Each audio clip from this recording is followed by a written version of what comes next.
Retour antenne sur Radio Campus Lille 106,6 FM, c'est le Campus Sport Club. Et tout de suite, pour poursuivre dans cette émission, nous avons le plaisir d'accueillir un jeune florettiste français, Jean-Guillaume. Bonsoir, Bonjour. Est-ce que tu m'entends ? Ouais, j'entends. Ah, super. Jean-Guillaume, florettiste français, c'est ça ? Qui revient d'une performance remarquable avec l'équipe de France ? C'est ça, ce week-end, ouais. Et dont va nous parler Pavel, puisque dès à présent, je vais te laisser en tête-à-tête, à distance, on est encore sous régime Covid, avec lui, et puis on se parlera peut-être juste après. Pavel, je te laisse. Ça marche. Salut Jean. Salut. Ah, je m'entends pas. Non, je m'entends pas. Tiens, attends, je vais changer les... C'est quoi ? On va changer les casques, c'est mieux. Salut Jean, du coup. Salut. Bon, bah écoute, je vais te présenter. D'abord, merci d'avoir accepté notre invitation. Bon, Adrien t'as déjà bien présenté. Tu as 19 ans, du coup, tu es licencié à Melun, notamment plusieurs performances à ton actif. Je t'ai vu à titre personnel sur le circuit national à Hénin-Beaumont en moins de 20 ans, Fleuret, 3e. On aura peut-être l'occasion d'en parler. Et puis donc, une Coupe du Monde par équipe remportée en Pologne avec les Bleus. On va quand même rappeler le nom de tes camarades, ça leur fera plaisir. Elliot Chagnon, Valérian, Castagnier et le dernier, Anas Hanan, voilà. J'avais un trou. Alors, la question paraît bête, mais comment on se sent alors qu'on a gagné une Coupe du Monde par équipe ce week-end? C'est un sentiment de fierté, c'est incroyable, c'était le but, c'était l'objectif à avoir. C'est pas évident, c'est une performance qu'on n'a pas tous les jours, qu'on fait pas tous les jours, que l'équipe de France n'a pas fait tous les jours. Surtout qu'on a battu en demi-finale les favoris de la compétition, champion du monde en titre. Donc non, franchement, super fier de la compète, quoi. C'était incroyable, c'était fou. C'était fou. En arrivant là-bas, vous étiez donc tête de série 4 avec l'équipe. Vous battez donc les États-Unis et la Russie sur cette compétition. Est-ce que quand vous êtes arrivé là-bas, vu vos états de forme personnels, vous vous attendiez à une telle performance ou c'était pas forcément, vous vous êtes un peu surpris vous-même, quoi? Bah, on savait ce qu'on valait par équipe. Après, on a eu l'épreuve individuelle juste avant, la veille des équipes, où moi, Valérian et Elliot, on a fait tous les trois une grosse contre-performance. 32e de finale. C'est ça, en 64 de finale. 64 de finale. Ouais, grosse contre-performance pour le niveau et tous les entraînements qu'on avait fait et les attentes qu'on avait. À part Anas qui avait fait un bon résultat en faisant un tableau de 16, qui était vraiment pas mal. On est arrivé le soir, la veille de l'équipe, on a parlé avec les coachs. C'était en vrai, la contre-performance, ça nous a encore plus motivés à faire le résultat. On pouvait pas rester sur un échec comme ça. Donc, on savait ce qu'on valait, on savait le job qu'il fallait faire, les objectifs, donc on a tout donné. Après, les équipes qui avaient en face, c'était du très fort. On savait que la Russie, c'était très fort, que les États-Unis, c'était très fort, qu'il fallait faire les efforts et il fallait être fort jusqu'au bout et rien lâcher. Et ça a payé et on a fait le job et on est trop heureux d'avoir gagné, quoi. Au-delà de ça, ça m'amène à une question. Les contre-performances en individuel et du coup ce succès en équipe, c'est quoi la différence? Pas de niveau, parce qu'on sait forcément que vous êtes un peu repris en équipe, évidemment, vu la victoire, mais en termes d'état d'esprit entre une compétition individuelle et une compétition en équipe, c'est quoi la différence? C'est le fait que il y a des touches, ça se joue progressivement, il y a une motivation collective par rapport à l'individuel, c'est quoi la différence? Ouais, c'est ça, c'est qu'il y a une motivation collective. L'individuel et les équipes, c'est très très différent. En individuel, tu tires pour toi. En équipe aussi, mais tu sais que t'as tes trois autres potes, tes trois collègues qui sont derrière, la coach, tu représentes un pays, même si en individuel tu le représentes aussi, là tu représentes vraiment l'équipe de France. C'est très différent en fait. Après, du coup, la co-performance, ça arrive. On va pas se mentir, on peut pas toujours être au plus haut niveau.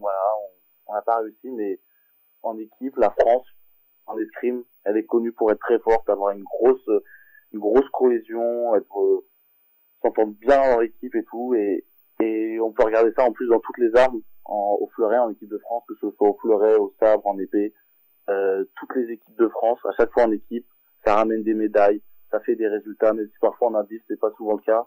Enfin, c'est pas souvent, il y a quand même de très bons résultats en indiv, c'est pas tout le temps le cas. En équipe, il y a souvent des médailles, mais beaucoup de médailles, et la France en équipe, c'est vraiment quelque chose de particulier, parce que c'est notre point fort, c'est le point fort de notre nation, en fait, en escrime, c'est vraiment les équipes. On est tous, on s'entend tous très bien, en fait. À chaque fois dans les équipes, c'est tout joue sur la cohésion, la confiance des uns envers les autres, et c'est comme ça que ça marche, quoi. C'est pas chacun pour soi, c'est chacun pour les autres, et ça marche à chaque fois. Un pour tous, tous pour un, les mousquetaires. C'est ça, complètement. Ça s'applique. Tu parlais tu venais de citer les armes. La France est très forte dans les armes. Alors on va pas rentrer dans les détails puisque on n'est pas forcément technique et le public non plus. Ouais. Mais c'est quoi la différence théoriquement entre toutes les autres armes et le fleuret?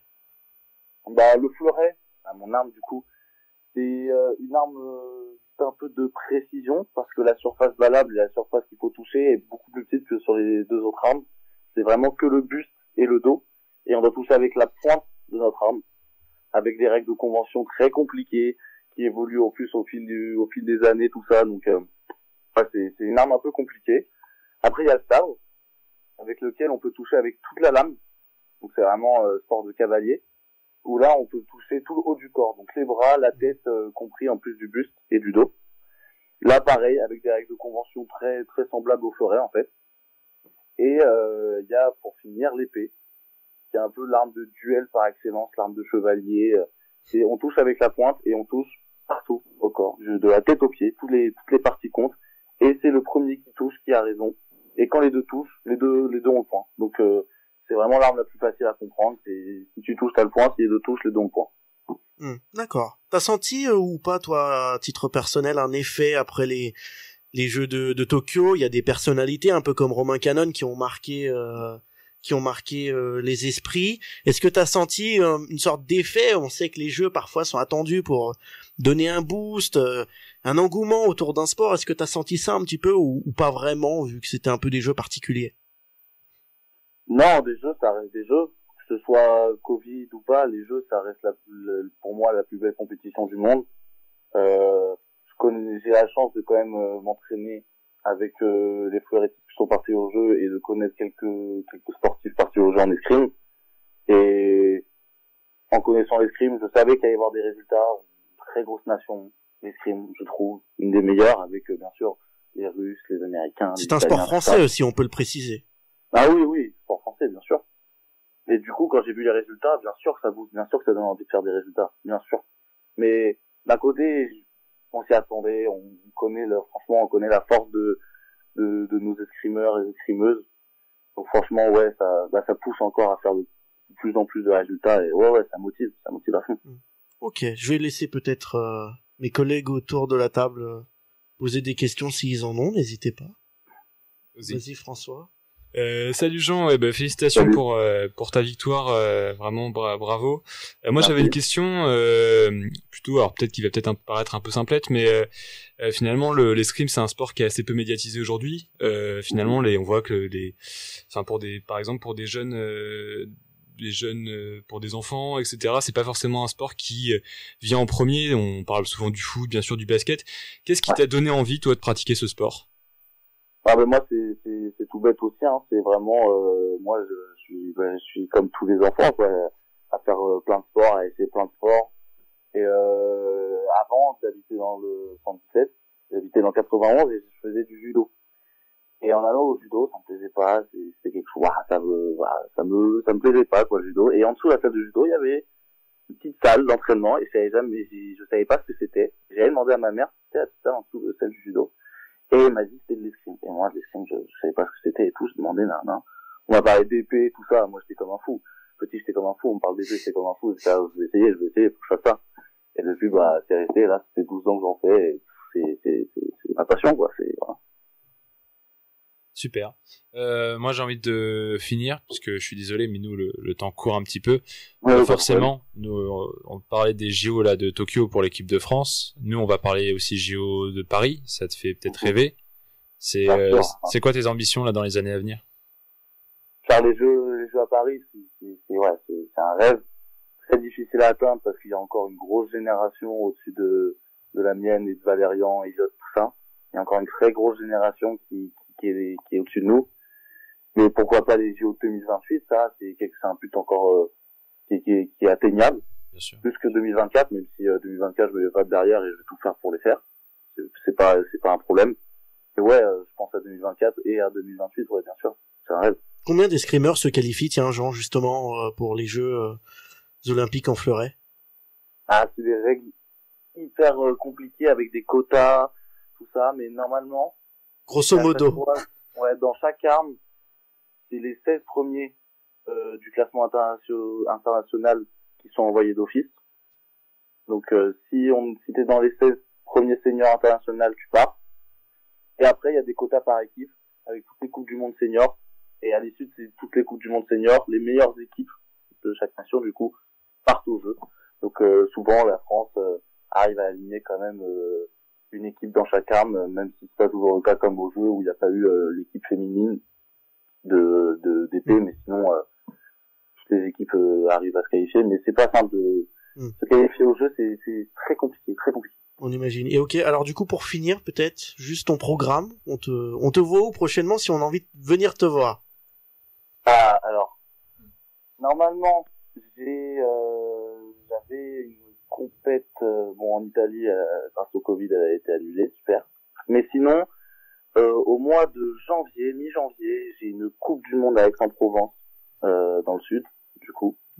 Donc c'est comme les SNO mais en Pologne mais à Aix. Donc ça a une étape de coupe du monde très importante. Et sinon j'ai un circuit national senior à Bordeaux qui arrive bientôt aussi début janvier. À Talence. C'est le régisseur, il vient de Bordeaux, donc là tu le tiens. Fais gaffe, il va venir faire des interviews et des photos. Ah ouais. Il y a Bordeaux qui arrive en janvier, il y a Bordeaux circuit senior, voilà. Ok. Important, très important, qui aura lieu en janvier. Très bien. Super. Bah c'est noté. Merci beaucoup Jean en tout cas. Merci pour tout. Merci. Et puis bon courage pour la suite. Merci à beaucoup. Merci. Salut. Au revoir.